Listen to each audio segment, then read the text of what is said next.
சாந்தி. எல்லோரும் சந்தோஷமாக இருக்கிறீங்களா? திருக்குரான் 3வது அத்தியாயம் அல் இம்ரான், இதில் 116வது வசனம் நாம் பார்க்குறோம். நிச்சயமாக நிராகரிக்கின்றார்களே அத்தகையோர் அவர்களுடைய செல்வங்களும் அவர்களுடைய மக்களும் அல்லாஹ்வினுடைய வேதனையிலிருந்து அவர்களை விட்டு எந்த ஒன்றையும் தேவையுறச் செய்யாது. மேலும் அவர்கள் நரகவாசிகள் தான், அதில் நிரந்தரமாக அவர்கள் தங்கியிருப்பவர்கள். ஸோ இங்கே அதாவது இது ஏற்கனவே சொல்லப்பட்டும் இருக்கும். அவர்கள் நரகத்தீயில் அனுபவிக்கிற வேதனையிலிருந்து அவர்களுடைய செல்வமோ உறவினர்களோ யாருமே காப்பாற்ற முடியாது. பைபிள்லேயும் இது இருக்கும். யார் நிராகரிக்கிறவங்க, யார் நிராகரிக்கிறாங்க? அல்லாஹ் கொடுக்குற ஞானத்தை. ஸோ அல்லாஹ் கொடுக்குற ஞானம் அல்லாஹ் ஞானம் அல்லாஹ்வுக்கு மட்டுமே தெரியும் அப்படின்ட்டு நிறைய இடங்களில் குரானில் இருக்கும். அப்படின்னு அர்த்தம் அல்லாஹ் கொடுத்தால்தான் அது உண்டு அப்படின்னு அர்த்தம். ஸோ அதை புரிஞ்சிக்காமல் அவங்கவுங்க என்ன நினச்சிக்கிறாங்க, கிறிஸ்தவர்கள் பைபிளில் இருக்கிறது தான் கடவுளுடைய ஞானம், முஸ்லீம்கள் குரானில் இருக்கிறது தான் அல்லாஹ்வுடைய ஞானம், இந்துக்கள் கீதையில் இருக்கிறது தான் கடவுளுடைய ஞானம் அப்படின்றாங்க. கடவுளுடைய ஞானமும் அதில் கொஞ்சம் இருக்குது, அவ்வளோதான். ஆனால் இறைவனுடைய முழு ஞானம், முழு அறிமுகம் அவரே கொடுத்தால்தான் அது கலியுகம் அழியறதுக்கு 100 வருடம் முன்பு வருகிறார். ஸோ அதனால தான் இறுதியில் வருவது கல்கி அவதாரம், இயேசுவின் 2ஆம் வருகை, அப்படி இப்படின்னு பெரிய எதிர்பார்ப்பு. ஆனால் இயேசு ஆல்ரெடி வந்துட்டார், கிருஷ்ணரும் வந்துட்டார், மீண்டும் அவங்க வரமாட்டாங்க. அப்படியே வந்தாலும் அது வேற ஒரு ஆல்ரெடி இருக்கிறாங்க, அவங்க மறுஜன்ம எடுத்து இங்கே தான் இருக்கிறாங்க, யாரும் எங்கேயும் போகல, யாரும் தப்பிச்சு போக முடியாது. ஏன்னா மேலே கடவுள்கிட்ட போகிற வழியை அவர் சொல்லி அழைச்சிட்டு போகிறதுக்கு தான் வர்றதே. ஸோ மற்றபடி அந்தந்த மதங்கள் அவங்கவுங்க மேலே போயிட்டாங்க அப்படின்வாங்க. பட் உண்மை அது கிடையாது. ஸோ இப்போ கடவுள் வழி சொல்கிறார். உங்களை ஆத்மான்னு உணர்ந்து இறைவனை நினைவு செய்யுங்க. அவரை தான் அல்லான்னு முஸ்லீம்களும், பரமபிதான்னு கிறிஸ்தவர்களும், சிவன் இந்துக்களும் சொல்கிறாங்க. கடவுள் ஒருவரே. அவரை நினைக்க நினைக்க அவர் எப்படி காமம், கோபம், பற்று, பேராசை, அகங்காரம் இல்லாமல் சதா பரிசுத்தமாக இருக்கிறாரோ அதே மாதிரி நீங்கள் ஆவீங்க. ஏன்னா சொர்க்கத்தில் அப்படிப்பட்டவர்கள் தான் இருப்பார்கள். அங்கேருந்து தான் நீங்கள் வந்திருக்கிறீங்க மறுஜன்மம் எடுத்து. இப்போ மீண்டும் அதே மாதிரி பரிசுத்தமாக ஆக்குறார். ஸோ அதற்காக காமம், கோபம், பற்று, பேராசை, அகங்காரத்தை விடணும். அதுக்கு காரணமான உடல் நான்ற உணர்வை மறந்து ஆத்மான்ற உணர்வில் நிலை பெறணும். அதற்கான சக்தி இல்லை. அதைத்தான் இறைவனை நினைக்கும் போது அந்த சக்தி நமக்குள்ளே நிரம்புது. இவ்வளோ தான் இறைவனுடைய ஞானம். ஸோ இதை தினம் தினம் எச்சரிக்கை கொடுப்பார். அது எல்லா பிரம்மகுமாரிகள் ராஜயோக தியான நிலையத்திலும் முற்றிலும் இலவசமாக முரளி அப்படின்னு பதிக்கப்படுது. யூடியூப் வெப்சைட்ஸில் இருக்குது, அதோட லிங்க் இந்த வீடியோக்கு டிஸ்கிரிப்ஷனில் கொடுக்குறோம், அவசியம் பாருங்கள். இல்லை பிகே சரண்குமார் தமிழ் முரளின்னு போட்டாலே நீங்கள் அதை பார்க்கலாம். எல்லா மொழியிலையுமே இருக்குது, கூகுள் சர்ச் பண்ணிங்கன்னா தெரியும். இது அல்லாஹ்வுடைய வழி. இதை நிராகரிக்கிறவங்க ஏன் நிராகரிக்கிறாங்க? ஐயோ இது ரொம்ப கஷ்டமாக இருக்குதுன்னா காமம் வேண்டான்றாங்க, குடும்பத்தில் இருந்துக்கிட்டே ஏதோ சாமியார் மாதிரி இருக்க சொல்கிறாங்க. சாமியார் மாதிரி இல்லை, குடும்பத்தை எல்லாம் பார்த்துக்குவீங்க, ஆனால் ஆத்மாவை மட்டும் பார்ப்பீங்க. ஆத்மா கடவுளுடைய குழந்தை, அப்போ சகோதரர். அதுதான் முஸ்லீம்கள் பாய் பாய் சொல்கிறதுடைய உண்மையான அர்த்தம். கடவுளுடைய குழந்தைன்றதுனால என்ன அர்த்தனே தெரியாமல் பாயின்றாங்க, ஆனால் கடவுள் அப்பா இல்லைன்றாங்க. சரி, அப்போ இவங்க எல்லாரும் எந்த கூட்டத்தில் வராங்க? நிராகரிக்கிற கூட்டத்தில். ஏன்னா உலகியல் செல்வத்தின் பின்னாடி, உலகியல் சுகத்தின் பின்னாடி அலைஞ்சிட்டு கடவுள் கொடுக்குற அளவற்ற செல்வமான அந்த சொர்க்கத்தை இழந்துடுறாங்க. அவங்க இங்கே சேர்த்து வைக்கிறாங்க. பார்த்தீங்களா, இவங்க நிறைய பாவம் செஞ்சிட்டாங்க, இன்னமும் பாவம் செய்து தான் பணத்தை சேர்க்கறது இதெல்லாம் பண்ணுறாங்க. ஏன்னா கலியுகத்தில் பாவம் செய்யாமல் சம்பாதிக்க கூட முடியாது. அது பின்னாடியே அலைஞ்சிட்டு இருக்கிறாங்க அளவுக்கு அதிகமாக. நீங்கள் செய்த பாவத்துக்கான தண்டனையில் இருந்தால் அது உங்களை காப்பாற்றுமா? அந்த நேரத்தில் நீங்கள் இறைவன், அதாவது உங்களுக்கு தேவையான அளவு நீங்கள் சம்பாதிக்க வேண்டியது தான். ஆனால் இரவு பகலாக சம்பாதிக்கிறதே வாழ்க்கைன்னு நினச்சிக்கிட்டு இருந்தீங்கன்னா உங்களுடைய பாவம் இல்லை. எல்லாம் என்ன பண்ணுவாங்க, நல்லா வெறித்தனமாக சம்பாதிப்பாங்க. 6 நாள், 7வது நாள் போய் நல்லா தண்ணி அடிப்பாங்க, இல்லைனா விபச்சாரிக்கிட்ட போவாங்க. எப்படியோ பாவம் செய்கிறதுக்காகவே சம்பாதிக்கிறாங்க. ஏன்னா காசு அவங்களுக்கு சந்தோஷத்தை கொடுக்கல. அந்த காசு மூலமாக இப்படித்தான் சந்தோஷத்தை அவங்க தேட வேண்டியதாக இருக்குது. இதுதான் கலியுகம். இப்போ அனைத்தையும் இழக்கிறதுக்கு என்ன இருக்குது? சொர்க்கத்தை மீண்டும் நான் உங்களுக்கு கொடுக்குறேன். அங்கே இருந்த மாதிரியே காமம், கோபம், பற்று, பேராசை, அகங்காரம்னா என்னன்னே தெரியாத அந்த பரிசுத்த நிலையை அடை, என் நினைவில் இரு அப்படின்னு சொன்னாலும் அதை நிராகரிக்கிறவங்க இதுக்கு முன்னாடி செய்த பாவம் இல்லாமல் இப்பயும் சேர்த்துக்கிறாங்க இல்லையா, அதற்கான தண்டனை அனுபவிக்கும்போது அந்த காசு அவங்கள காப்பாற்றாது. அவங்க குடும்பம் இல்லையா, காசு இருந்தால் நிறைய உறவுகள் வரும் தான், அதுவும் உங்களை காப்பாற்றாது. ஸோ நரகத்திலேயே நிரந்தரமாக தங்கிடுவாங்க. ஏன்? ஏன்னா சொர்க்கத்துக்கு வரமாட்டாங்க. உலகம் அழியும்போது எல்லா ஆத்மா மேலே போயிடும். போகிறதுக்கு முன்னாடி இறைவனுடைய ஞானத்தை கேட்டு ஆத்ம உணர்வில் வந்துட்டோம், காமம் கோபம் பற்று பேராசை அகங்காரத்தை வென்றுட்டோம்னா காமம் இல்லாத அந்த சொர்க்கத்தில், தங்க செல்வம் வைரம் வைடூரியம் கொட்டி கிடக்கிற அந்த சொர்க்கத்தில் அடுத்த 2500 வருடம் சுகத்தை அனுபவிப்போம். இல்லாட்டினா 2500 வருடம் மேலே கடவுள் இருக்கிற இடத்துல சுயநினைவே இல்லாமல் கோம ஸ்டேஜில் இருப்போம். அப்புறம் நரகம் வந்த பிறகு தான் வரும். இந்த 5000 வருடன்றது ஒரு கல்பம். இதில் என்ன நடக்குதோ அதே தான் திரும்ப திரும்ப நடக்கும். அப்போ என்ன அர்த்தம்? ஒவ்வொரு தடவையும் நிராகரிப்பாளர்கள் சொர்க்கத்துக்கே வரமாட்டாங்க, நரகத்திலே இருப்பாங்க. அதான் என்றென்றைக்கும் நரகத்திலே தங்கியிருப்பார்கள்ன்றதுடைய அர்த்தம். 117 இவ்வுலக வாழ்க்கையில் அவர்கள் செலவு செய்யும் பொருளின் உதாரணம். இங்கே பிராக்கெட்டில் இஸ்லாத்திற்கு விரோதமாகன்னு போட்டிருக்கு. இங்கே செலவு செய்கிறதுன்றது பணம் மட்டும் கிடையாது, நேரம் எல்லாமே தான். அதாவது இறைவனுடைய இந்த ஆன்மீக வருமானம் சம்பாதிக்கிறதுக்கு பதிலாக அழியக்கூடிய வருமானத்திலோ அல்லது அற்ப சுகங்களிலோ நேரத்தை செலவிடுறாங்க. ஸோ அவர்களுடைய உதாரணம் ஒரு காற்றை போல இருக்குது. அதில் கடுமையான குளிர் இருக்குது. தனக்கு தாமே அநியாயம் இழைத்து கொண்ட ஒரு கூட்டத்தாரின் பயிரில் பட்டு அப்போது அதனை அழித்து விடுகிறது அப்படின்னு சொல்கிறாங்க இல்லையா. அப்போ இந்த மாதிரி நீங்கள் பண்ணுறதுனால உங்களை நீங்களே அழிச்சிக்கிறீங்கன்றார். அது அடுத்த லைனே சொல்கிறார், அல்லாஹ்வோ அவர்களுக்கு அநியாயம் இழைத்து விடவில்லை. இதுதான் உண்மை. இதைத்தான் நாங்கள் ஆரம்பத்துலேருந்து சொல்கிறோம். கடவுள் யாருக்கும் தண்டனை கொடுக்கறது இல்லை, சாத்தான் தான் கொடுக்குறான். அல்லது நீங்களே உங்கள் பாவக்கர்மத்துக்கு தண்டனையை தேடிக்கிறீங்க, கடவுள் பண்ணுறது கிடையாது. ஆனால் முஸ்லீம்கள் தவறுதலாக அல்லாஹ் நினைத்தால் என்ன வேணாலும் பண்ணலாம், அப்படி கிடையாது. அப்படி இருந்தால் அவர் நீதியுள்ள தேவன் சொல்ல முடியாது. அதை புரிஞ்சிக்கணும். ஸோ சாத்தானுடைய வாக்கியங்களும் கடவுளுடைய வாக்கியங்களும் கலந்து தான் எல்லா மதங்களும் உருவாக்கப்பட்டிருக்கும். சாத்தானுடைய வாக்கியங்கள் 95% வெறும் 5% மட்டும்தான் இறைவனுடைய, 5 கூட சொல்ல முடியாது, 1% தான் இருக்கும். அதனால தான் எங்கேயோ ஒரு இடத்துல தான் இறைவனுடைய ஞானம் டக்குன்னு வெளிப்படுது. ஸோ இதே குரானில் இருந்து தான் நம்ம எடுத்து காட்டுறோம். பாருங்கள், அவர்களுக்கு அல்லாஹ் அநியாயம் இழைத்து விடவில்லை, தனக்குத்தானே அநியாயம் இழைத்து கொள்கின்றனர். ஆனால் இதுக்கு எதிராக குரான்லே பல இடங்களில் வேறு வசனங்கள் இருக்கும். அதை தான் எடுத்துகிட்டு வந்து கமெண்ட்டில் போடுவாங்க. அதான் சாத்தானுடைய சாமர்த்தியம். ஸோ கடவுளுடைய வழியை அழகாக ரத்தினமாக பொறுக்கி கொடுக்குறோம், அன்னப்பறவை மாதிரி. இல்லை அந்த கூழாங்கற்களையே நீங்கள் பொறுக்கிட்டு இருக்கிறீங்கன்னா நம்ம என்ன பண்ண முடியும்? சரி, ஏன்னா அது கடவுளுக்கு நிந்தனை இல்லையா. அவர் தண்டனை கொடுக்குறார் அப்படின்னா, அப்படி கொடுக்கணும்னா ஒட்டுமொத்த உலகத்தையும் தான் அழிச்சிட்டு போகணும். ஏன்னா எல்லாருமே பாவம் தான் செஞ்சிட்ருக்கிறாங்க. ஸோ அப்போ சரியான வழியை அவர் காட்டுறார். அதை நீங்கள் ஃபாலோ பண்ணி உங்களை நீங்களே காப்பாற்றிக்கிறீங்க தண்டனையிலேருந்து. அந்த பாவத்தை செய்வதன் மூலம் உங்களுக்கு நீங்களே தண்டனை கொடுத்துக்கிறீங்க.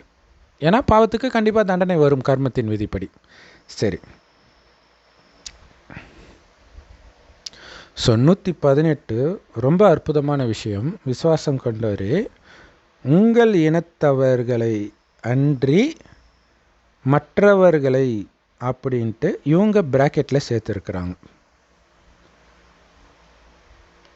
சரி, அப்படியே கூட வச்சுக்கலாம், உங்கள் இனத்தவர்களை அன்றி. ஆனால் அங்கே ஆக்சுவலாக போட்டிருக்கிறது உங்களை அன்றி அப்படின்னு தான் இருக்குது.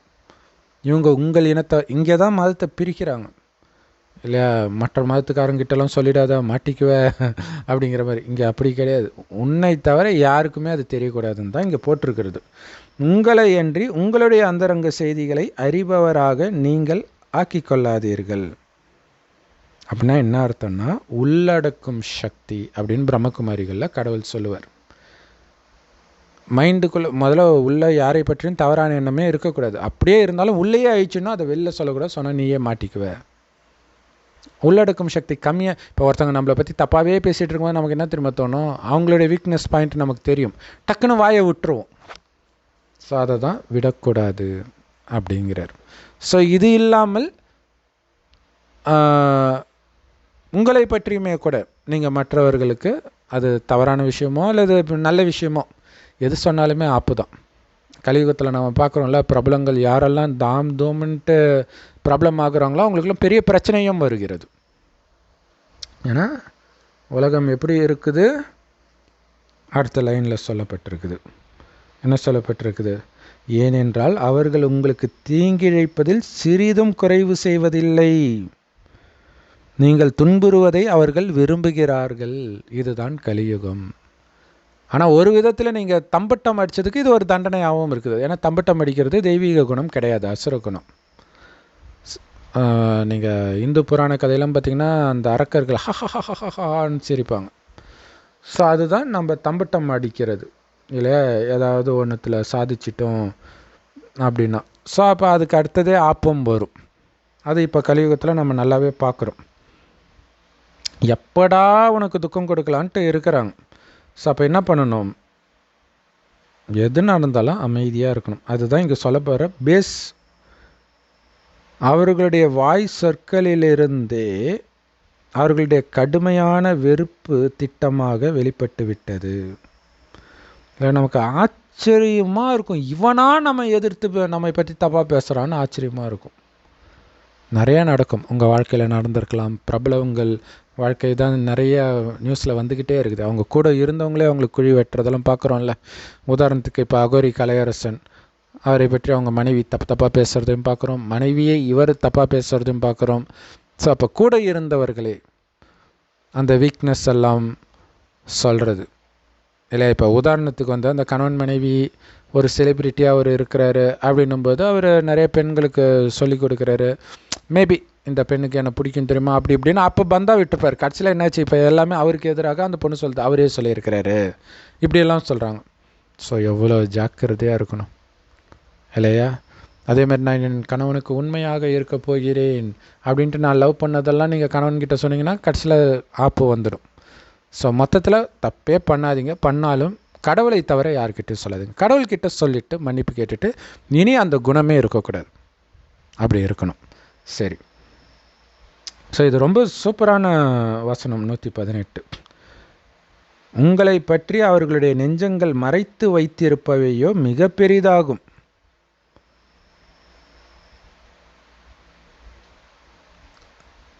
நீங்கள் விளங்கிக் கொள்பவர்களாக இருந்தால் நிச்சயமாக நாம் அவர்களுடைய அடையாளங்களை உங்களுக்கு தெளிவாக்கிவிட்டோம்.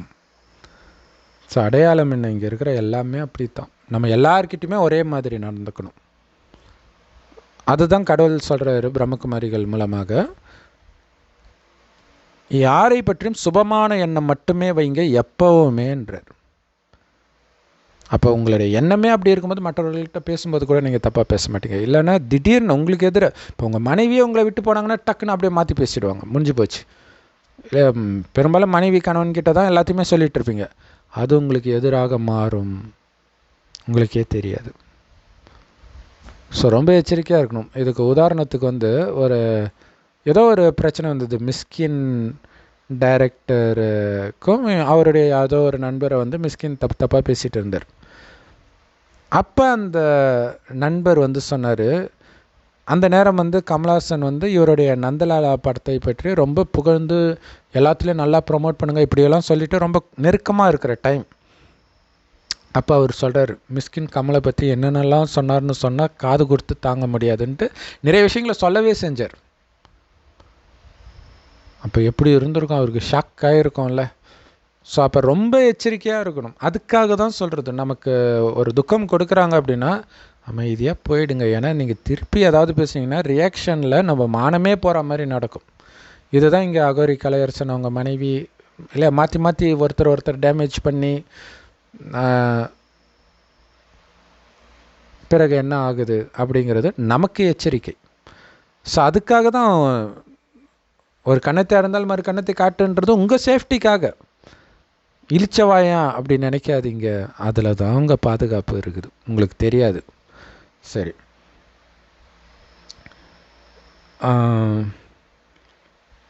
அதுக்கப்புறம் எந்த தப்பும் பண்ணாதீங்க.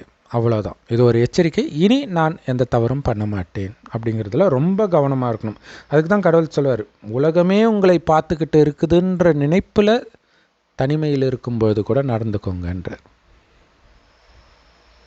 என் மனைவி தானே, என் குழந்தை தானே அப்படின்னு நீங்கள் கண்ணாப்பின்னான்னு பேசுகிறீங்க அப்படின்னா அது உங்களுக்கு பேக் ஃபயர் ஆகும்.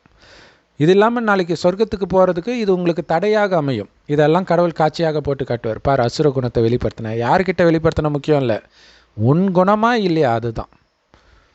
அவங்க கணக்கு இதை பண்ணதுனால தான் அது பண்ண, அவங்க கணக்கு அவங்கக்கிட்ட கேட்கப்படும். உன் கணக்கை எதுக்கு நீ பதில் சொல்லு. அவன் என்னை தூண்டி விட்டான், அது ஓகே, அது அவனுடைய கணக்கு. நீ தப்பு பண்ணியா இல்லையா, அதுக்கு தான் தண்டனை. அப்போ யார் என்ன பண்ணாலும் நாம் நல்லா இருக்கணும், நல்லதே பண்ணணும். ரொம்ப முக்கியமான விஷயம். அடுத்தது பாருங்கள், 119. விசுவாசம் கொண்டாரே தெரிந்து கொள்ளுங்கள், நீங்கள் அவர்களை நேசிக்கிறீர்கள், அவர்களோ உங்களை நேசிப்பதில்லை. இது பயங்கரமான எச்சரிக்கை. குறிப்பாக இந்த பாய் ஃப்ரெண்ட் கேர்ள் ஃப்ரெண்ட் அவங்க பிரியும் போது தான் இந்த மாதிரி பிரச்சனை எல்லாம் வரும். பயங்கரமாக பழி வாங்குவாங்க. ஆண்களும் பண்ணுவாங்க, ஆண்களை விட பெண்கள் பல மடங்கு பண்ணுவாங்க. ஏன்னா ஆண்கள் அப்படியே வளருவாங்க எல்லாத்தையும் இல்லையா. இதையெல்லாம் நாளைக்கு அவங்களுக்கு எதிராக அவங்க சொல்லுவாங்க. ஷாக் ஆகிடும். ஏன்னா ஜென்ரலாக என்ன நினைப்பேன், ஒரு நம்பிக்கையில் பேசணும், இதை போய் இப்படி சொல்லுவாங்களா அப்படின்ட்டு. ஒரு சிலர் ஜென்டலாக இருப்பாங்க, பட் எல்லாரும் அப்படி இருக்க மாட்டாங்க. ஸோ மெயினாக அந்த சிச்சுவேஷனுக்கு இது பொருந்தும். 119வது வசனம், தெரிந்து கொள்ளுங்கள், நீங்கள் அவர்களை நேசிக்கிறீர்கள், அவர்களோ உங்களை நேசிப்பதில்லை. நீங்கள் வேதங்கள் யாவற்றையும் விசுவாசிக்கிறீர்கள், இன்னும் அவர்கள் உங்களை சந்தித்தால் நாங்கள் விசுவாசிக்கிறோம் என்று கூறுகின்றனர். இன்னும் உங்களிலிருந்து விலகி அவர்களை தனித்து விட்டாலோ உங்கள் மீதுள்ள ஆத்திரத்தினால் தங்கள் கை விரல்களின் நுனிகளை கடித்து கொள்கின்றனர். இது பயங்கரமான எச்சரிக்கை, சாதாரண எச்சரிக்கை கிடையாது. ஆகவே நபியே, அவர்களிடம் நீர் கூறுவீராக, உங்கள் ஆத்திரத்திலேயே நீங்கள் இறந்து விடுங்கள். நிச்சயமாக அல்லாஹ் உங்கள் நெஞ்சங்களில் உள்ளவற்றை நன்கறிகின்றவன். ஸோ இங்கே மெயின் சுயத்தம்பட்டத்தினால வர விஷயங்கள் தான் இதெல்லாம் இல்லை. அவன் இப்படி இவன் இப்படின்ட்டு நீங்கள் பேசுகிறீங்க பார்த்தீங்களா, உங்கள் கணவன் மனைவி மெயினாக அவங்கக்கிட்ட தான் இதை ஷேர் பண்ணும். பாய் ஃப்ரெண்ட் கேர்ள் ஃப்ரெண்ட் அல்லது ஃப்ரெண்டு க்ளோஸ் ஃப்ரெண்ட், இதெல்லாம் உங்களுக்கு எதிராக மாறும். ரொம்ப எச்சரிக்கையாக இருக்கணும். ஏன்னா எதிர இருக்கும்போது நானும் கடவுள் இப்போ குழந்தை தான், கடவுள் சொல்கிறபடி தான் கேட்பேன், இப்படிலாம் சொல்லுவாங்க. ஆனால் அந்த பொறாமை இருக்கும், உங்களுக்கு தெரியாது, உங்களால் கண்டுபிடிக்க முடியாது. ஸோ ரொம்ப எச்சரிக்கையாக இருக்கணுன்றார். அதுக்கு தான் மெயினாக இந்த காமம் மகாசத்ருன்னு சொல்கிறது. அதில் ஏன்னா உங்களுக்கு இதுவரை இத்தனை ஜென்மங்களாக நீங்கள் செய்த பாவத்திற்கான தண்டனை அது மூலமாக தான் உங்களுக்கு கிடைக்கவே செய்யும், காமத்தின் மூலமாக தான். அதிலிருந்து விடுபட்டாலே நீங்கள் நிறைய பாவத்திலேருந்து தப்பிச்சிடுவீங்க. பாருங்கள், உங்கள் முன்னாடி நாங்களும் கடவுளுக்கு பயந்து தான் இருக்கிறோன்னு சொல்லுவாங்க. ஆனால் தனித்து விட்டால் உங்கள் மேலே உள்ள ஆத்திரத்தினால கை விரலை அவ்வளோ கோபமாக கடிச்சிட்டு இருப்பாங்கன்னு சொல்லியிருக்கிறாங்க. அதனால் உங்கள் ஆத்திரத்திலேயே நீங்கள் இறந்து விடுங்கள். ஸோ இது அவங்கக்கிட்ட சாபமாக சொல்கிற மாதிரி இருக்குது. ஆனால் ஆத்திரத்திலேயே இறந்து விடுங்கள் அப்படிங்கிறது அந்த கோபம் அப்படிங்கிற விஷயத்தை பொறுத்த வரைக்கும் நீங்கள் இறந்துடணும். ஏன்னா நீங்கள் ஏதோ ஒரு கோபத்தில் சொன்னது அவங்கள ட்ரிகர் ஆகி உங்களுக்கு எதிராக மாறுவாங்க. அப்படி இல்லாட்டினாலும் மாறுவாங்க, அதுவும் இருக்குது. ஸோ அதுக்கு தான் விலகி. இதில் பார்த்தீங்கன்னா இன்னொரு டிரான்ஸ்லேஷனில் நல்லா இருக்கும், இப்போ பார்த்து சொல்கிறேன்பாங்க. ஸோ 118 தூய தமிழ் டிரான்ஸ்லேஷன், இது சூப்பராக இருக்கும். 118 நம்பிக்கை கொண்டாரே, நீங்கள் உங்களை தவிர உங்களின் அந்தரங்க கூட்டாளிகளாக ஆக்கி கொள்ளாதீர்கள். அப்படின்னு என்ன அர்த்தம்? கல்யாணமே பண்ணிக்காதீங்க. ஏன்னா அவங்க மூலமாக தான் உங்களுக்கு பிரச்சனையே வரும். ஒரு பெரிய பெரிய பிரச்சனைகள்லாம் பார்த்தீங்கன்னா அந்த டைவர்ஸ் ஆகும்போது தான் அவங்க திட்டுறது, இவங்கள திட்டுறது. அகோரி கலையரசன் அந்த குடும்பம் அதுக்கு ஒரு சிறந்த உதாரணம். நிறைய இது மாதிரி நம்ம பார்க்குறோம். உங்களுக்கு தீமை செய்வதில் ஒரு சிறிதும் குறைவு செய்ய மாட்டார்கள். நீங்கள் வருந்துவதை அவர்கள் விரும்புவார்கள். அவர்கள் உங்கள் மேல் கொண்டுள்ள கடுமையான வெறுப்பு அவர்கள் வாய்களிலிருந்தே வெளியாகிவிட்டது. சில சமயம் வெளிப்படும். ஏன் இவங்க ஏன் பொறாமப்படுறாங்க, நம்மளாம் இவங்க மேலே பொறாமப்படலையே அப்படின்னு உங்களுக்கு தோணும். ஆனால் வெளிப்படும். அப்போவே நீங்கள் உஷாராயிடணும், ரொம்ப ஜாக்கிரதையாக இருக்கணும். அவர்கள் நெஞ்சங்களில் மறைத்து வைத்திருப்பதோ இன்னும் ஏராளம். அப்போ ரொம்ப மறைச்சி வச்சிருக்கனால தான் ஏதோ ஒன்று வெளிப்பட்டு இருக்குது. அப்போ உள்ளே எவ்வளோ இருக்குன்னு யோசிச்சு பாருங்கள். நிச்சயமாக நாம் அத்தாட்சிகளை வெளிப்படுத்தி விட்டோம் இல்லையா? அது வெளிப்படுத்துறது அப்போவே நீங்கள் புரிஞ்சுக்கணும். ஆனால் அதையும் மீறி எப்போ போவீங்க? காமத்துக்கு அப்படி மயங்கி கடந்தா போவீங்க. ஏன்னா அகோரி கலையரசன் சொல்லும் பொழுது திருமணம் ஆனதுலேருந்தே பிரச்சனை தான், ஒரு 6 மாதத்துலேருந்தே பிரச்சனை தான் சொன்னார்னு நினைக்கிறேன். அப்போ நான் அவங்களுக்கு எதிராக நான் எவிடன்ஸ்லாம் கலெக்ட் பண்ணி வைப்பேன். அதுக்கப்புறம் அப்படியே சேர்ந்து நல்ல பிள்ளையாய் அதான் ஒன்றா சேர்ந்து வாழ போகிறோம்ல, இதெல்லாம் எதுக்கு வச்சுருக்கிற, டெலீட் பண்ணிவிடுன்னு சொல்லிடுவாங்க. அதனால் இப்போ என்கிட்ட எவிடன்ஸ் இல்லை அப்படின்னு சொன்னார். ஸோ அப்போ யாரை பழி வாங்கிறது, இந்த உணர்விலே அங்கே போயிட்டு இருக்குது பாருங்கள். ஸோ அதனால தான் காமம் மகாசத்ருன்றது. ஸோ இங்கே நேரடியாக காமம் வேண்டாம் அப்படின்னு சொல்லாட்டினாலும் இதோடைய அர்த்தம் என்ன? அந்தரங்க கூட்டாளிகளாக ஆக்கி கொள்ளாதீர்கள். வேறு யார்கிட்டையும் இதை நீங்கள் ஷேர் பண்ண மாட்டீங்க இல்லையா? இந்த நம்பிக்கை துரோகன்றது மெயினாக அந்த கணவன் மனைவி இடையில் தான் நடக்கும். சில சமயம் ஃப்ரெண்ட்ஸ் மூலமாகவும் நடக்குது. மொத்தத்தில் யாரோடவும் அப்படி நெருக்கமாக இருக்காதீர்கள். அதை தான் கடவுள் அன்பு செலுத்துங்கள், ஆனால் விலகி அன்பு செலுத்துங்கள்னுவர். விலகியும் இருக்கணும், அன்பானவராகவும் இருக்கணும். ஞாரா ஒரு பியாரான்ட்டு ஹிந்தியில் சொல்லுவாங்க. ஸோ அது ரொம்ப முக்கியமான விஷயம். ஸோ அதைத்தான் இங்கே வேறு வார்த்தைகளில் ரொம்ப அற்புதமாக சொல்லப்பட்டிருக்குது. ஸோ 120 ரொம்ப ரொம்ப முக்கியமான விஷயம் இல்லையா? அந்த மாதிரி அந்தரங்க கூட்டாளிகளை வச்சுக்காதீங்க. ஆனால் நீங்கள் வச்சுக்கிட்டீங்க, அவங்களுடைய குணம் தெரிஞ்சிடுச்சு அப்படின்னா என்ன பண்ணுறது தப்பிக்கிறதுக்கு? அதுக்கான வழி சொல்லப்பட்டிருக்கு. என்னென்னா, உங்களுக்கு ஏதாவது ஒரு நன்மை ஏற்பட்டால் அது அவங்களுக்கு வருத்தத்தை கொடுக்குது. உங்களுக்கு தீமை ஏற்பட்டால் பயங்கர சந்தோஷம் அடைகிறாங்க. ஆனால் நீங்கள் பொறுமையுடனும் பயபக்தியுடனும் இருந்தால், அதாவது இறைவனுடைய வழிப்படி மட்டும் நடந்து இறைவன் சொல்கிற மாதிரி பொறுமையாக அந்த கோபத்தை காட்டாமல் ரொம்ப ஜாக்கிரதையாக நடந்துக்கணும். அப்படி இருந்தால் அவர்களுடைய சூழ்ச்சி உங்களுக்கு எந்த தீமையும் செய்யாது. சூழ்ச்சியில் நீங்கள் சிக்க மாட்டீங்க கடவுளுடைய வழிப்படி நடந்தால். நிச்சயமாக அல்லாஹ் அவர்கள் செய்வதை சூழ்ந்து அறிகிறவன். ஸோ இதை மனைவி, காதலி, கள்ளக்காதலன் எல்லாருக்குமே பொருந்தும். ஏன்னா அந்த மாதிரி நிறைய விஷயங்கள். இப்போ உதாரணத்துக்கு ஒரு நியூஸில் வந்தது, ஒரு 2 பேர் லவ் பண்ணியிருக்கிறாங்க. ஆக்சுவலாக ஒரு பொண்ணு டெலிவரிக்கு போகும்பொழுது ஹாஸ்பிட்டலில் இருக்கக்கூடிய வேலை செய்கிற ஒரு பையனோட தொடர்பு ஏற்பட்டு இருக்குது. அவன் கல்யாணம் ஆகாதவன். ஸோ அந்த தொடர்புக்காகவே இந்த பொண்ணு ஹஸ்பண்டை டைவர்ஸ் பண்ணிவிட்டு லவ் பண்ணுறான். இவன் என்ன பண்ணுறான், அவளுக்கு தெரியாமல் வேற ஒரு கல்யாணம் பண்ணுறான். இது அவளுக்கு தெரிஞ்சிடுது. அப்படியே கட் பண்ணவும் செஞ்சிடறான், ஃபோனெல்லாம் எடுக்கவே இல்லை. அதுக்கப்புறம் வேறு ஒரு நம்பரில் கால் பண்ணி, இன்றைக்கி எனக்கு பர்த்டே, நான் உன் வாழ்க்கையில் நான் டிஸ்டர்பே பண்ண மாட்டேன், எனக்கு உன் ஞாபகமாகவே இருக்குதுப்பா, ஒரே ஒரு தடவை நம்ம ஒன்றா சாப்பிட்லாமே அப்படின்னா. சரி ஒரு நாள் தானே அப்படின்ட்டு இவன் வர சொல்லியிருக்கிறான். அந்த பொண்ணு நல்லா மயக்க மருந்தெல்லாம் அந்த சாப்பாட்டில் கலந்து எடுத்துகிட்டு வந்துருக்குது.